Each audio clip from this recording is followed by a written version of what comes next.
Hello, and welcome to the very, very first episode of the Let's Glow Show. My name is Amanda Sweet. I am the Creative Fairy Godmother, and I'm so excited to bring this series to you for a multitude of reasons.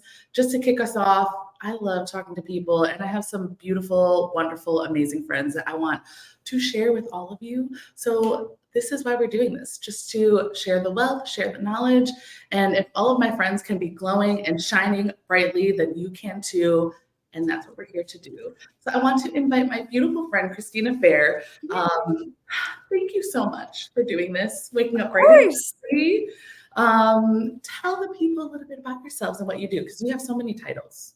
Yeah, thank you. Thank you for having me. First of all, first one. I'm so excited for you. We were just talking, for those of you who are watching, we were just talking about how a year from now we're going to look back on this episode 1 and just laugh because it's so awesome and I'm so happy to be here.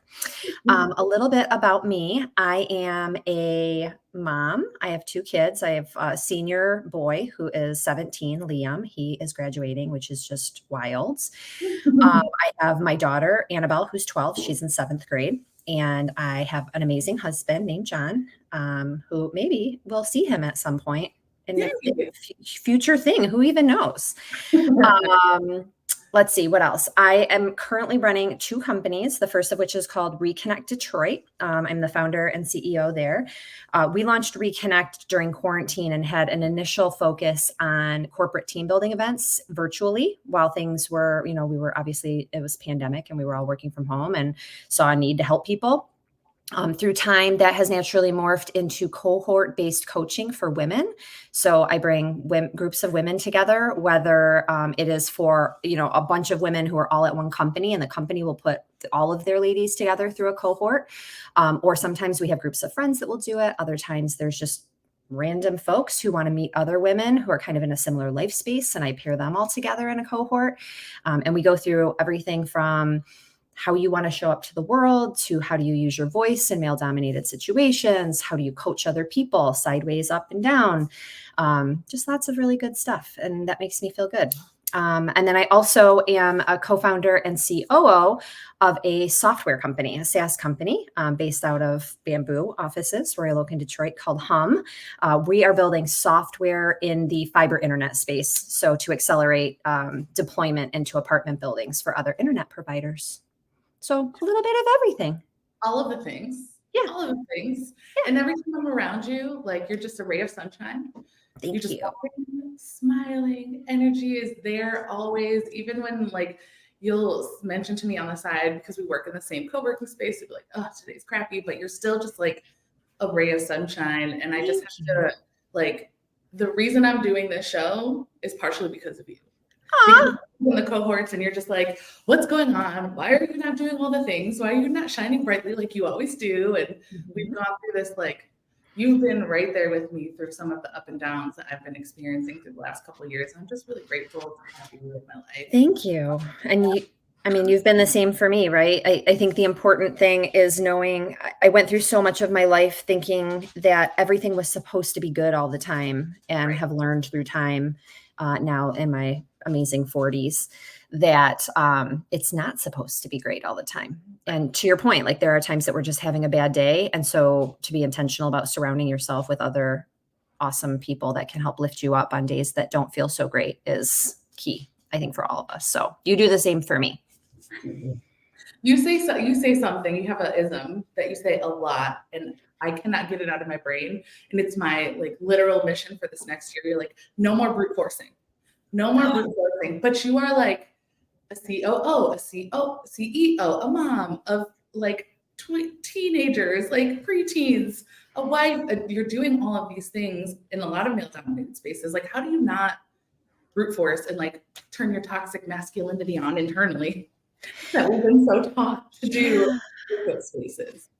So I do sometimes do that, just so we're crystal clear. It happens sometimes. But the good news is I'm aware of it when it's happening. Yeah, I mean, in the end, we have a choice when we wake up every day. And so I have built a very intentional life over the last, call it 10 years or so. I had previously been in the corporate space and had for sure, I sometimes will say lost my identity I don't know that I ever dug deep enough to know what my identity was before I found myself in that space. So I was just floundering in my mid 30s. I didn't know like what I was doing or how I wanted to show up. And I was allowing myself to be coached from an executive leadership position in ways that didn't feel aligned with who I am. And through time, I worked with, lots of therapy, number one, because everyone should have a therapist, lots of coaches. My husband is incredible. And I had to figure out, like, how do I want people to see me? How do I want to see myself? What do I want people to say about me when I'm not in the room to defend myself, whether that's now or later in life when I'm literally not on the earth anymore? And so part of that was I had a coach. Her name's Nicole. I hope she's watching. She's incredible. Maybe we can link her. Hopefully she'll be a future guest as well. And she actually is the one who brought that message into my life, that when I felt like I was brute forcing my way through something, and we all know what those moments are, things feel super hard and you're really just like struggling and it feels muddy. Take time to reset and just stop. And so I have structured now my days in a way where I allow myself time in the morning to wake up, get with the program. I spend time with the kids. I have coffee. I get a workout in before I go to work. That is key to me for starting a good day. And so I just try not to start meetings before 9:30 so that I have this space. And so whether that's that I'm working out or leading a cohort or whatever, that it feels light, because it is a very male dominated space. And so I need to find my way into starting. My dog is digging so hard. No, Guys, so I know. Adorable. She'll make a special guest appearance in a little while. And so it has to be, I have to do it. I have to reset. I have to enter the day gently so that when all of this other craziness starts to go nuts around me, that I can reground and remind myself. And I think that's what it comes down to, is I have tools in my tool belt that I didn't have before.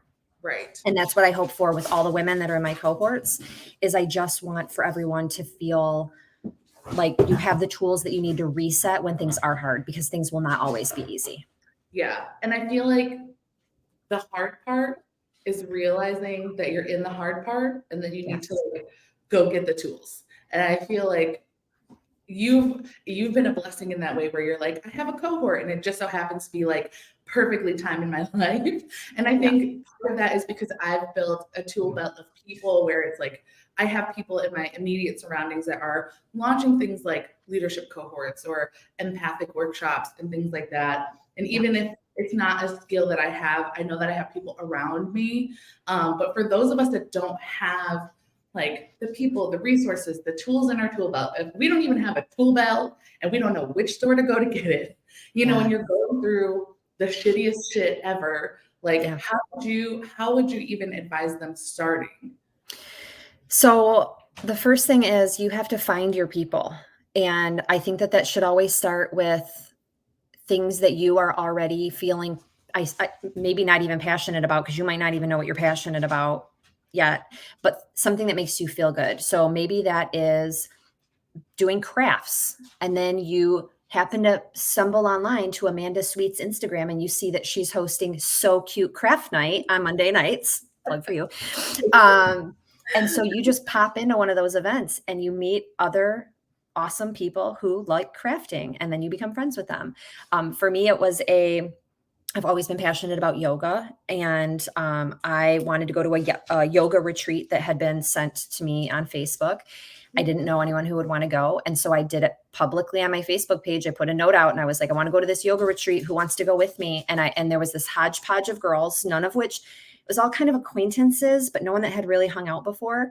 And there were 6 of us, and we went to this yoga retreat together way up in Northern Michigan, and we all came back best friends. And so you've got to find ways to put yourself out there vulnerably in spaces that you already know will be things that you like doing, because then you'll meet other people who like doing those things as well.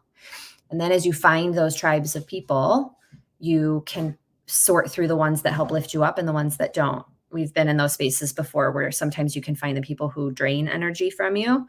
And so setting boundaries and making sure like those aren't our people, and that's okay. And I feel like all of those moments and instances in life are very important. You know, I recently went through an experience where I had to like learn how to set the boundary. And I'm calling myself a former people pleaser, because I'm learning recovering. a recovering people pleaser, like going through the experience of having to set the boundary was such a big, beautiful lesson that I was like, while I was in it, I was like, this is awful. This is like the worst Yes. experience ever. But now at the end of it, I'm like, oh my gosh, I was able to articulate my feelings, set a clear boundary with respect and with love and kindness, and not to like burn a bridge or alienate like everybody around me, even though I did that for a little bit. I'm just gonna be in for a while. Yes. But all of that is so important. I feel like just following your intuition is something that we as women or people who identify as women have as a strength within us. And I think men and people who identify as men also have the intuition. Yeah. But we are not often called to follow that. And so that's the big thing for me. It's like you have an inkling to do a craft, go buy the craft. Just go to the store and buy the craft. Yeah. You don't do it. Yeah. And I don't even know that it's not about not being called to do it. It's that we have been taught through time to question those instincts, that like, if I feel drawn to something, why do I feel drawn to it? And is it the right thing? And like, it's that whole, like, I should be doing this. I should be doing that. I should be spending my time here. I'm a new mom and I shouldn't have time away from my baby because I should be there 24/7. Right. And all of those like shoulds. And so when those moments come up where you are like, oh man, I would love to try that thing, or this thing doesn't make me feel good, we question ourselves because we don't really know what's right and what's wrong. Right. And that's part of the reason why I'm doing the Let's Glow show, is because I've been constantly called to like, I'm constantly talking to beautiful people. I feel very blessed that I'm in a place of work where I get to do this every day. I get to talk to people about their ideas and their dreams and their goals and help them find ways to figure it out just by being in bamboo. But like, I had to like stop questioning myself and say like, do I really want to, like, I've been talking about doing a show for a long time. I've been dabbling with it on Instagram, and I'm just like, there's no way for me to like achieve the dream that I have for myself if I don't do it. But it's this constant like push and pull, like, who am I to say that I should be able to have a YouTube channel or a show or an interview series, or who am I versus like, I know who I am and I'm called to do this. So how do you play with that, since you do wear so many hats? And we are many women of many hats. Yeah. It's something I still struggle with. And that is one of my favorite phrases, exactly what you just said. I don't know a single person who wants to put themselves out there or create content or help lift other people up that doesn't have that line in their head of, well, who am I? Like, who's going to want to hear this information? And I have just learned through time that like, I was one of those people who would have wanted to hear those information when I was struggling in my 30s and crying every day and depressed and anxious and had no idea who I was, what I wanted. I would have wanted to hear this stuff. I would have wanted to hear from people who came through it on the flip side, who had come up with tools that would help them. Like, that is stuff I would have actively sought out. So that's who we are. Like, do we have it all figured out? Absolutely not. But have we figured out some little pieces that we think we can help pay it forward and then still learn from other people? For sure. Yeah. I love it. I love it. Yeah. I was definitely like, maybe I should just cancel this, like, because it's scary. Like, even with the So Cute Craft Night, like last week I put the Eventbrite out and then nobody showed up. It was like people were showing up, and then I like was like, okay, let me organize this. And then no one showed up. And I was like, did I mess up? Did I like ruin the whole thing? Did I, and it's this, and I had to kind of like remind myself, like, at least I'm in it and I'm trying and pushing myself and doing something a little bit out of the norm. Yeah. Like just thinking about doing it and being at home in bed scrolling on Instagram, Right. Right. And knowing that, again, in the vein of not brute forcing your way through it, you'll organize a couple of these. And if it's not the right thing at the right time, you can set it down and come back to it later. And that is something I think for a lot of us to work through as well, is not thinking that because we try something and it didn't work, that we failed at it. Like, in the end, we've just come off of, I'm sure for a lot of folks watching this, October has been a very intense event month. I feel like things have finally got back to normal. The conferences have restarted, the trade shows, like all of the things. And there's dinners and award dinners, and like everyone's trying to cram everything into October before we go into the holiday season. And so for anyone who tries to plan something extra this month, there's a lot of just like social fatigue. and they just might not be into it. But fast forward to November when we settle into like cozy fall holiday month, and you could have more people than you can even contain in one space. So just going with the flow and letting good things come to you. And if it's not the right thing, set it down. And I love that you said, like, if you try something and it doesn't work, doesn't mean you failed. Like, that is something I'm constantly reminding myself. Like, one person showed up, it was my husband, and other people saw us crafting and were like, I'm coming next week. And I was like, hey, come next week. Like, and I have to remind myself that, like, that is not a failure. That is a win. We showed up for ourselves. We did the thing. We held ourselves accountable. Somebody saw us doing that and wants to participate now. And so I'm like, okay, like, this was not a failure. And it's all that mental perception and switch. And I see some people on the live. Hi, welcome. That's exciting. Yeah, thanks for joining us. So I'm curious, like, all this stuff coming back, and this is another thing that I was thinking about too. I'm like, the world is burning down around us. And RuPaul said something recently, and it's like stuck in my head. And it's like, you can see the fire, but don't sit and watch. Continue to like make magic and do stuff to bring yourself joy and the people around you and impacting the people around you. I'm just wondering what your thoughts are on that. Yeah. I mean, you and I chatted a little bit about this yesterday, just in passing. There's a lot going on right now. And how do you stop yourself from shutting down or, spending hours and hours sifting through content, trying to figure out what's real and what's not. And I have, for me personally, and it will be different for everyone, I have to be very intentional about the amount of time that I spend online in general, to make sure that I'm in a healthy place so that I can help other people as well. And I agree. I think, there's a difference between being educated and knowing what's going on, donating money, getting involved where you can, attending marches and all of that, versus just doom scrolling through so much unfiltered content. And so being able to set boundaries, I think with my phone personally, for me, has been key. I set my phone into semi do not disturb sleep mode at 9 p.m. So that the screen shuts down. And at 10 o'clock, my husband and I lay down and chill out and get ready for bed. We're very disciplined about that. Same thing for me in the morning. I make sure that I'm still, reading and writing and socializing and all the things. So just be intentional. I think that's always the thing, right? Be intentional about where you're spending your time, who you're spending your time with, regardless of all the things that are going on. Make sure that you still feel educated and involved enough to help where you can, but not sit in the fire. Yeah. I'm curious a little bit about your bedtime routine, because I feel like a lot of people talk about the morning routines. Yeah. And like bedtime routine is something that I'm playing with. Like, I think I figured out what my morning routine looks like. And I had a coach once that told me, shout out to Karen Evans. Hey girl.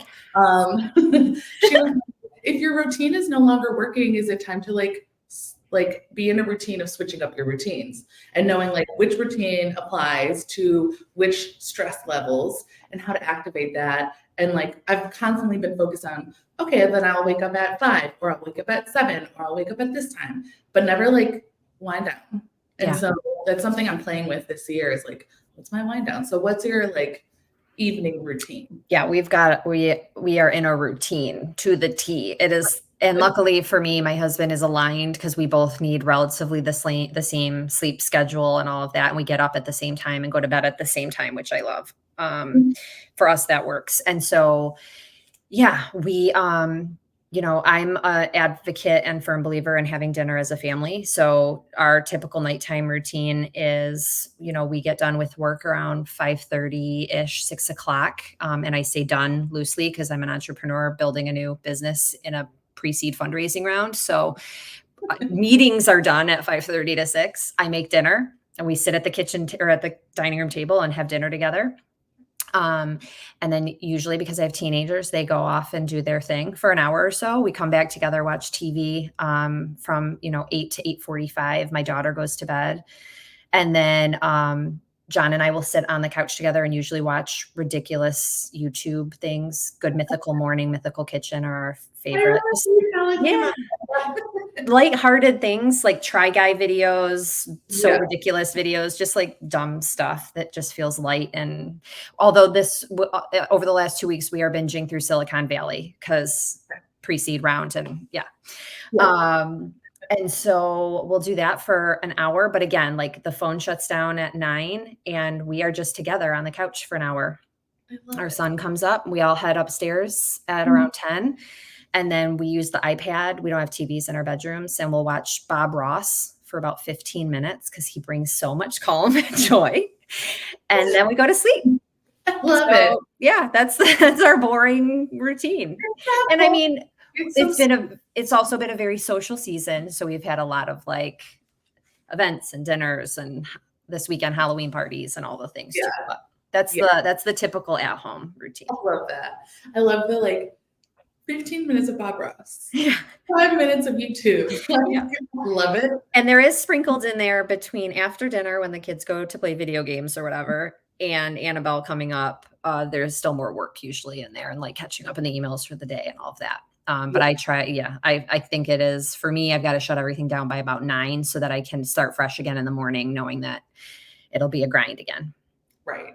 Okay. So personal question, how do you keep the romance going? If everything's so like meticulously planned and everything's for the company or for your kids or for the household, like how do you make sure you and John are still like on the same page, loving on each other, speaking each other's love languages? Like, what do you do? I am so, I mean, John.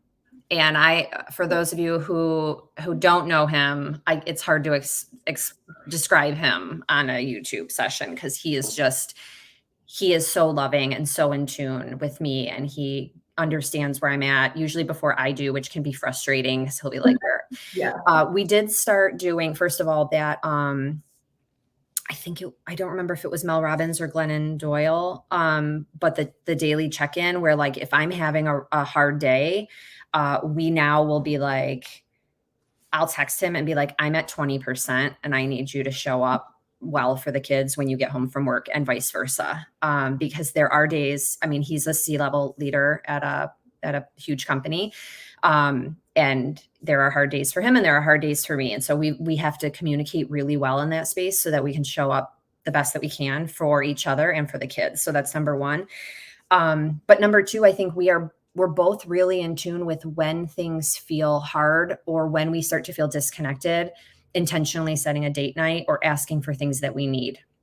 So, we'll put it in the calendar. Like, we need to go to dinner alone on Thursday night because we haven't been out in a few weeks. Or we schedule trips out several months so that we know it's coming. Like, we're going to Toronto in November just for a day. Just to have something to look forward to so we know we're getting away together. But we learned, I mean, during quarantine, which I think made or broke a lot of couples, we were very intentional about scheduling dates, and we took turns planning creative at-home dates, which got us in the habit that when we got out of quarantine, we were already used to being intentional about that sort of stuff. But we also, and I think the biggest advice I have for anybody who is getting into any sort of new relationship, or those who have been in perhaps long-term relationships who are kind of feeling stuck, I can't stress enough the importance of therapy and communication as a couple. I'm divorced. John has had many relationships before me, and I'm his first marriage. And we knew that in the very beginning of our relationship, that if it was going to be great, we had to put as much effort into it as we do our work and our kids' lives. And that we made that choice together, that was what we were going to do. And so because we set the base foundation of that in the beginning, we communicate really well now. And so, and he's just great. I love it. That's so impressive. Your chemistry is just beautiful. And I love being around both of you and you both individually. I've never really been around John without you, but like when we've had our side conversations, I'm just like, oh, it's beautiful to see like two fully independent whole humans and then come together to create this like third thing which Thank you. I love. It's beautiful. How about you and Breezy? What do you guys do? We've been doing some pretty fun stuff. So here at Bamboo, I've implemented a magical morning meeting for our team. And so every morning, because, we come from a long day or from an evening, I just don't like to wait to do the how are you? How was your evening? I'm every single morning when we get together, we sit down and we how was your night? What did you do? How are you feeling? How are you feeling on a scale of 1 to 5? That is my number one thing to say to my team. Yeah. Talk about top 3 priorities. And it's awesome. It's really helped our peer-to-peer experience. We really do feel very close to one another. We know what's going on. We know where we're at. And I'm why don't we do this at home? So I just agree about it. And I was we should do magical marriage meetings. So now we do our magical marriage meetings, which are we do them we do the big one on once a month. We usually do on Sundays. So Sundays our day together. We're busy. We're stacking up our schedules. Saturdays are busy. We're taking classes. Well, now we're actually going to start. We're starting tomorrow. We're going to start taking some Chicago line hustle dance classes together. So cute. I really just want to be able to dance with you on the dance floor, and you have to spin me around until I get busy. I love to perform, and he's secretly really good. He don't tell anybody, but let's just stop pretending we're not. So we're going to start taking classes on Thursdays to just amp up some of our physical activity. But we decided to do that at our magical marriage meeting, where we talk about finances, our goals for the month. We talk about ways to be more romantic for the month. We talk about household stuff, car stuff, all of that stuff, the stuff that we got to work through. But I've been seeing a lot of couples do it on Instagram, and I'm we could do this. Yeah. And now we do how are you feeling on a scale of 1 to 5? How was your day? What do you need to get to be a 5? What are your top 3 goals for the week? Things like that. So it's just helping us cut through, because sometimes we'll get home and we'll just veg out on the couch, just doom scroll for at least an hour and a half. And I'm just this is not fun. It's fun, we're getting our endorphins, but we're together but separate, you know? And so I'm just I don't like this. We're getting and you're doing it on purpose now. Yeah, exactly. Yep. Exactly. So, and that's I think the big thing, right? Is that people fall into these routines, just life in general. Yeah. You fall into life on accident. You meet people, you get jobs, you get promotions, you have so much of life happens on accident. So what are you doing on purpose to create the life that you want? And you're doing that on purpose. And I love that.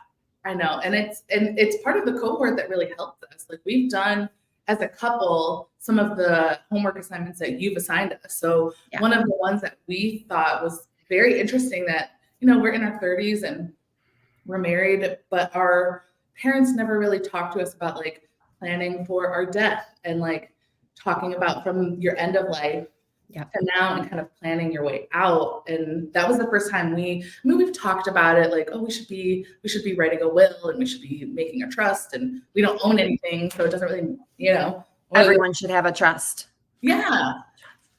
Get a trust, get a will. But we never really sat down and talked about it until we did your cohort. So tell me a little bit about, tell everybody a little bit about that process, and why you think it's important to do the full life goal experience. Yeah. So we, and I'm sure many of you have done these exercises before in business life, where you will do some sort of either quarterly planning or yearly planning that typically aligns to a 3 or a 5 year goal. And so let's keep going down that business path. We were asked the other day what we intend to do with our SaaS company, our software company, in the long haul. And I ask business owners this all the time. Are you growing a business to retire with, to pass on to someone else? Are you growing a business to sell? And if you're growing a business to sell, what's your time frame to sell? Are you looking to be acquired? Are you looking for the business to be dissolved and just the assets kept together? What's the goal with the business? Because you're going to make very different choices in how you're growing that business through time. And that's the key, right? Is that your relationship is the same. Your home life is the same. The decisions that you're making for your family and the way that you're building a life, if you don't know where you want to end up at the end of your life, how do you know that the decisions you're making right now, whether it's quarterly or yearly or these 3 to 5 year goals, how do you know that they line up to where you want to get to?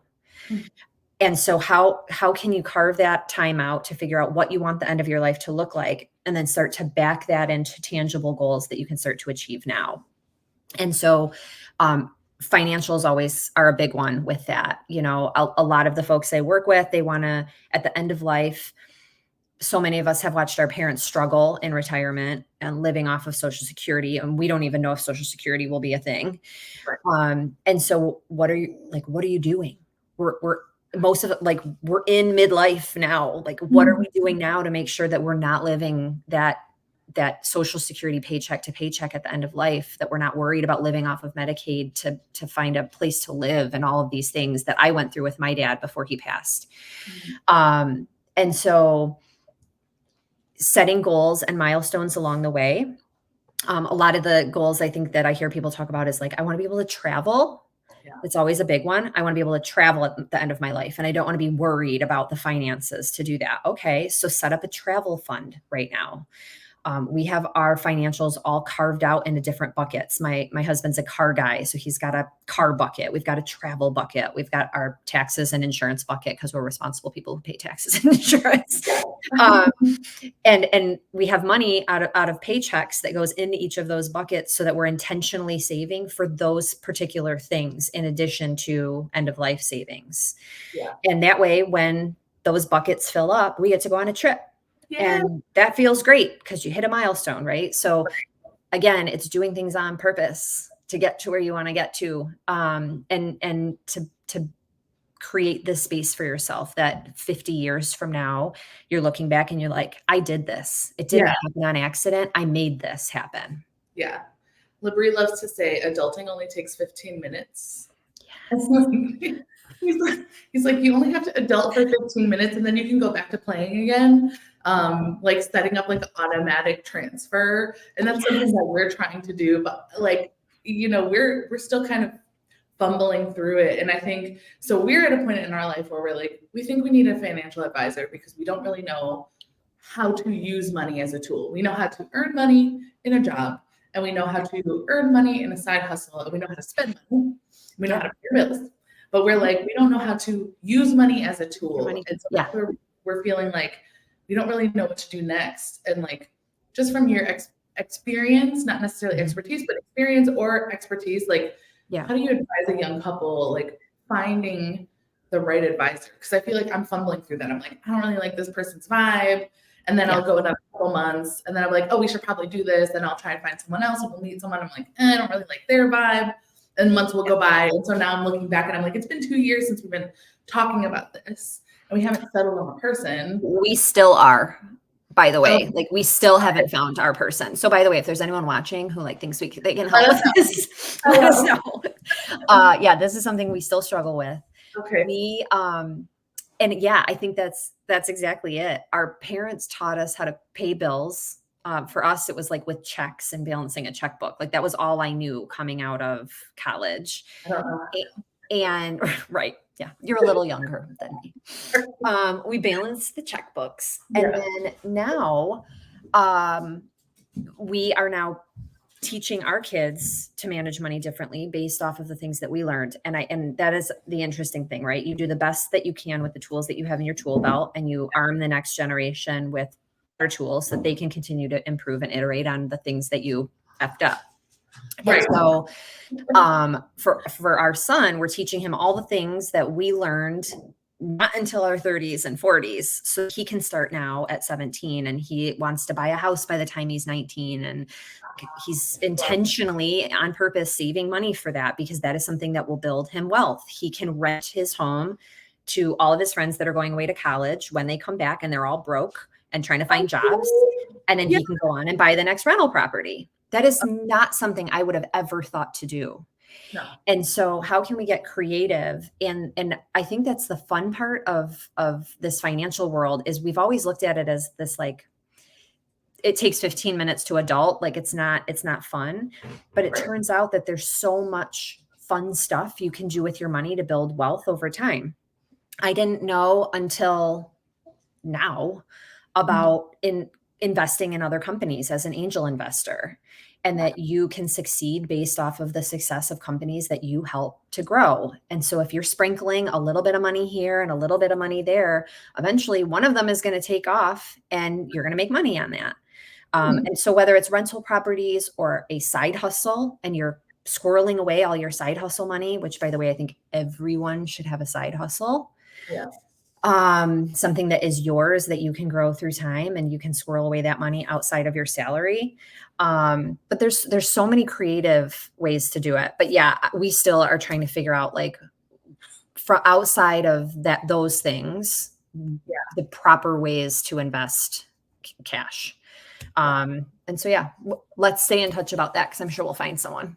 Yeah, I'm definitely like on the hunt, but for me, it has to be like a chemistry fit. It's got to be a vibe fit, because like I have to trust this person. I'm hoping to work with this person until we're done earning money, which may be the day that we die, maybe that after we die, it'll be for our future children. And we got grandfathered into my literal grandfather's, and then became my father's advisor. And like, no shame to him or to anybody in this. This is some advice. If you're watching and you're a financial advisor, never ever come to the conversation and never talk to the wife, because I was the person that scheduled the call. I set up the meeting. I organized it. I was the one who said we needed to do it. And the whole conversation, he did not talk to me at all, even though he'd known me since I was like a child.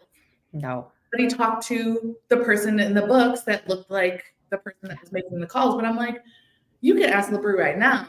He would never schedule that meeting. He's like, I would just literally just be making money and just spending money on food and bills until the day we die. But you want to invest money. You want our money to make us money. You want to pay off all these debts. Like, without you, we wouldn't have any financial plan. And I was like, thank you.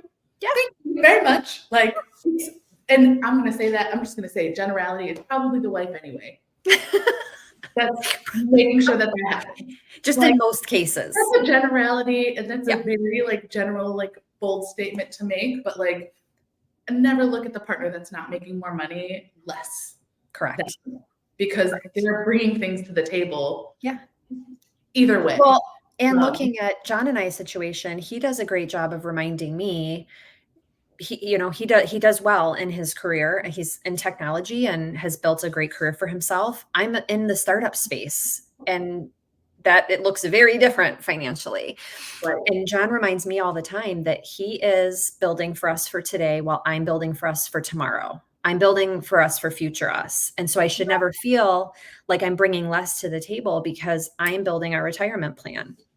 Yes. And that's something else for all of these folks to remember, is that just because things look different on paper, you don't know what is happening in the rest of the world. So you've got to take all of that into consideration. And also, even if someone there's so many relationships with a stay-at-home mom and a working dad, or a stay-at-home dad and a working mom, and they're still equals. They still lift each other up, and they play their roles, and they play their parts, and they love what they do. And they should be treated as equals, because the money part isn't the driver of most relationships, I find. Exactly. And I literally, we say the same thing. Reese is always like, you're going to be making more money than me one day. Like, let me pay for everything now. I'm like, you're so sweet. Yes. But same thing. I was just talking to our really good friend, Lisa. And she's, she's a new mom. She's considering. Oh, I thought you were going to. It's gone now. Hi.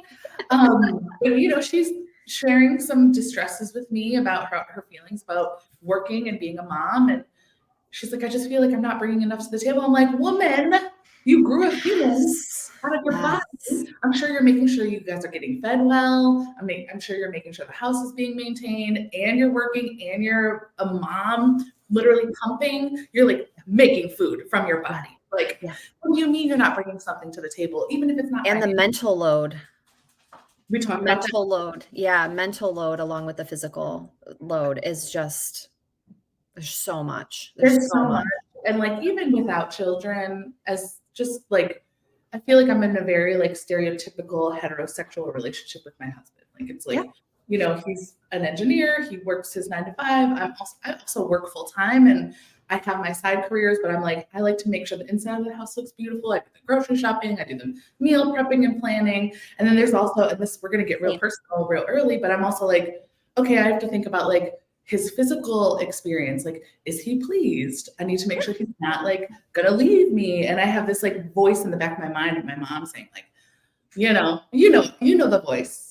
It's not even her voice, it's her mom's and her mom's voice. Yeah. So it's all of that mental load. And like I'm trying to teach him about the mental load too, because I'm like, I'm constantly thinking about what's next and what's coming around the corner. And you're thinking about make sure the bills get paid, the lawn gets mowed, the house stays on the house, which is great, but it's all auto. It's all set on auto.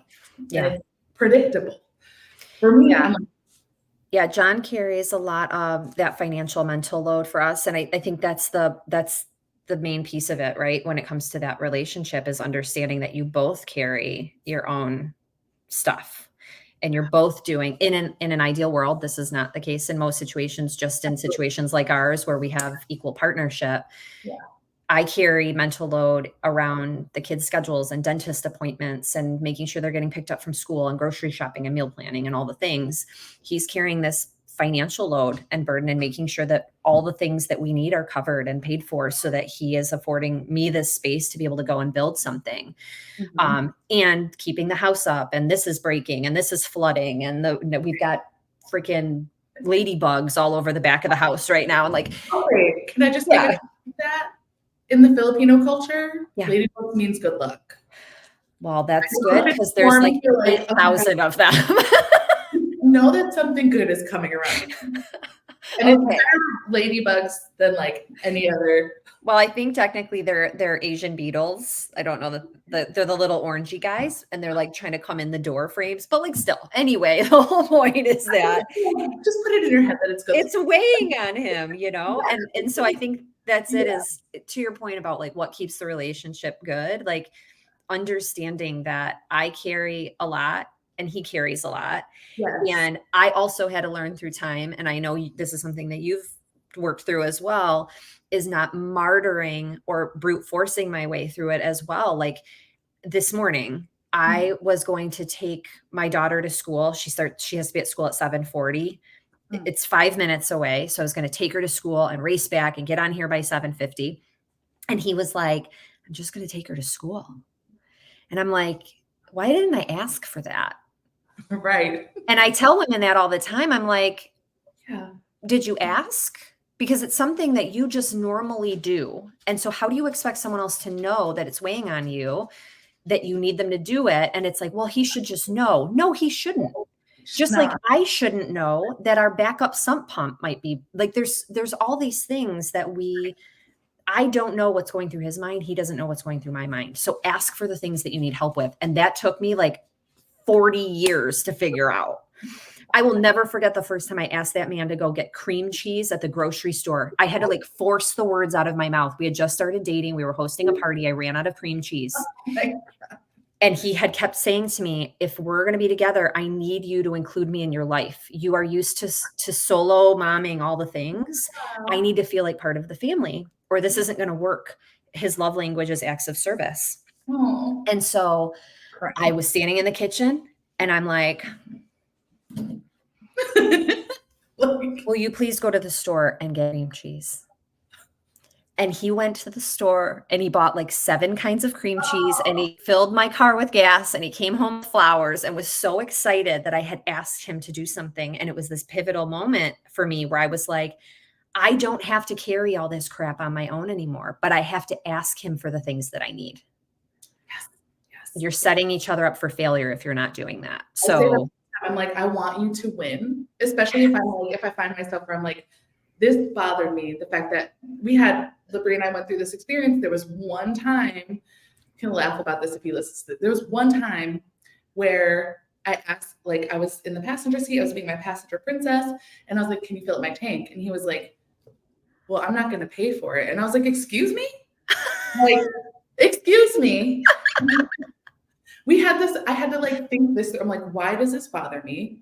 Like, where is this coming from? I need to think about it, like, from the perspective of him. Like, I want him to win. I don't want this to be a fight, but I like, it was the safety and security of having my husband go out there and do the thing. If the money's, and he's always said this, the money comes from the same place. So like, why all of a sudden is the money not coming from the same place?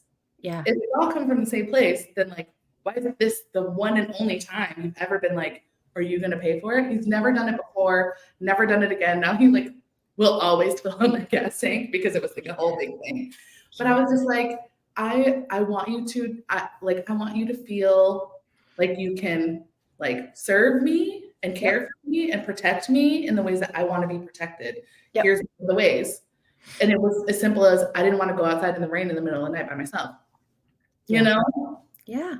Like all of this asking stuff, I have to bring it up. Oh, okay. Hi. Yes. My sister and I did tell my sister to listen to this. We're 4 years apart. I'm 4 years older. She's 4 years younger. She just hit her dirty, beautiful 30 this year.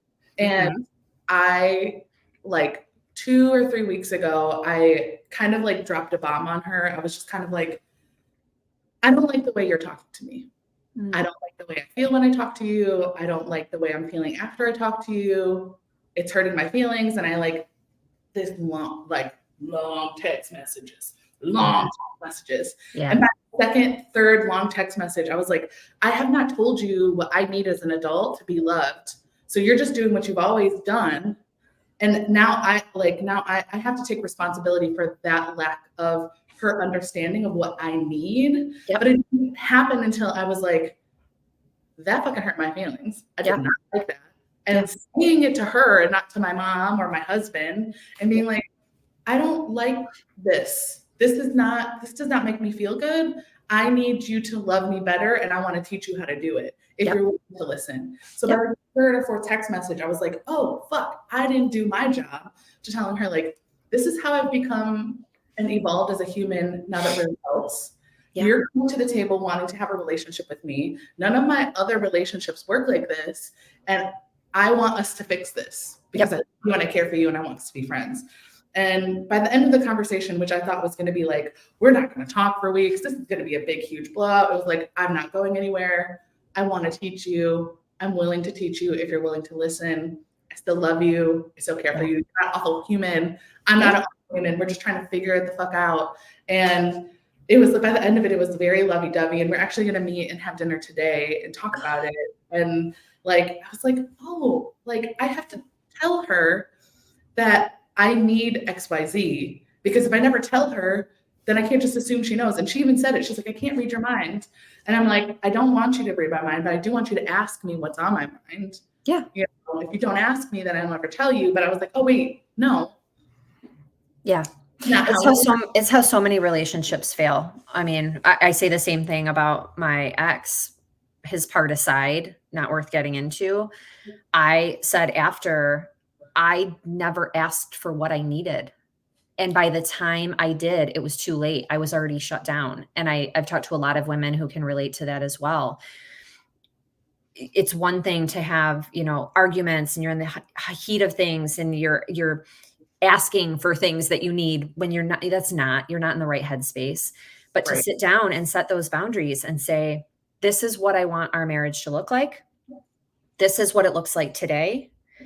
Here's what I can do to bridge that gap. Here's what I need from you. And then to know if they can't provide that to you, at least you've laid it out. And it's the same with your sister, right? Like we all have to set boundaries around our relationships. And I had a therapist once who talked to me about a hazmat suit. Like imagine that you're wearing a hazmat suit, especially for those of you with strained relationships with your families.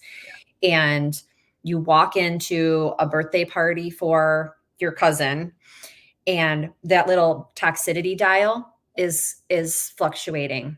And when that toxicity dial starts to get too high, just like you would if you were in a toxic environment, you remove yourself from the situation.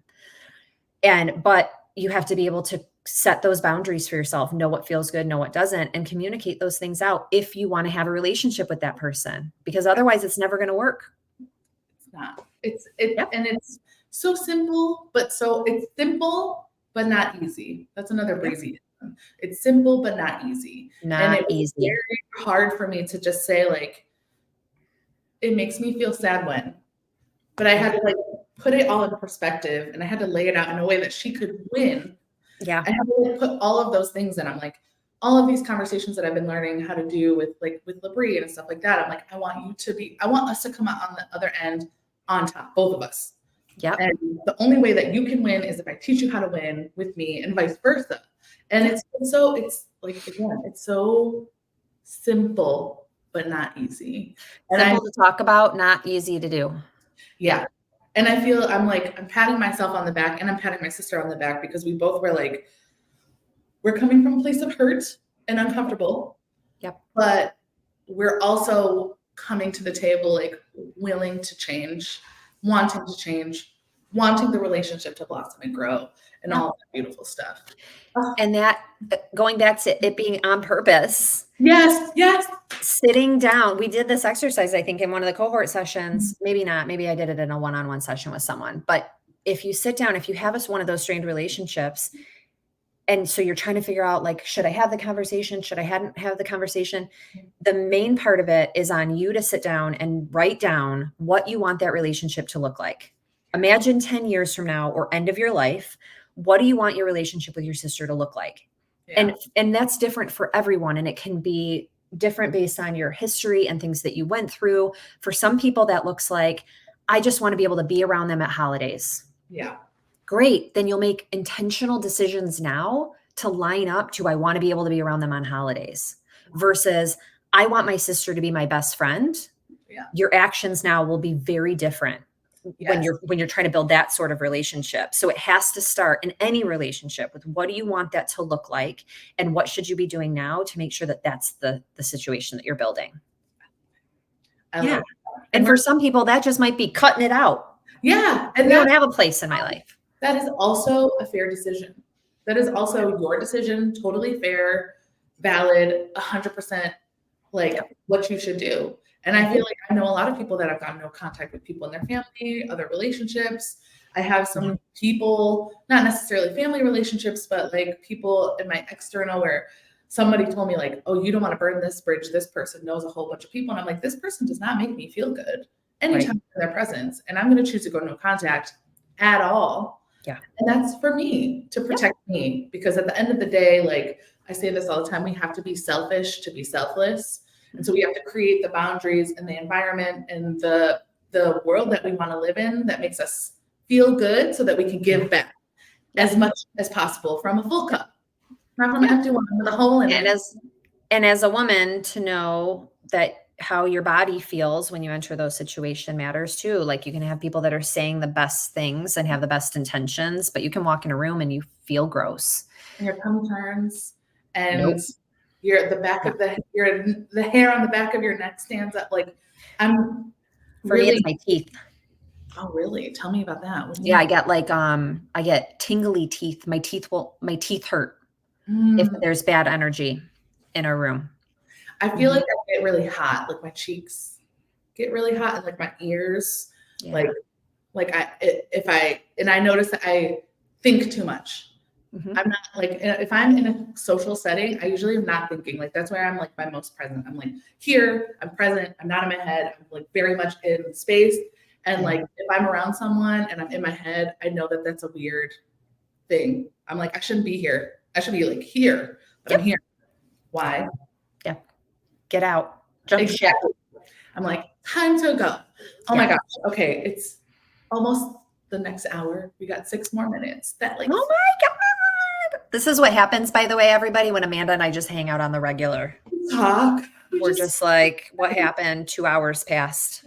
I love it. Well, I appreciate all of you for jumping in and watching. We're just going to close it up. What is the one piece of advice that you want to give everybody? Like, where do you want to leave this conversation? Yeah, that's a great question. I think it is to spend as much time working on yourself as you do everything else that's spiraling around you. We spend a lot of time focused on our kids and our work and our friendships and our parents and all the things. And figuring out how to carve out time and figure out what you actually want and make sure that you're doing things each day to get you what you want.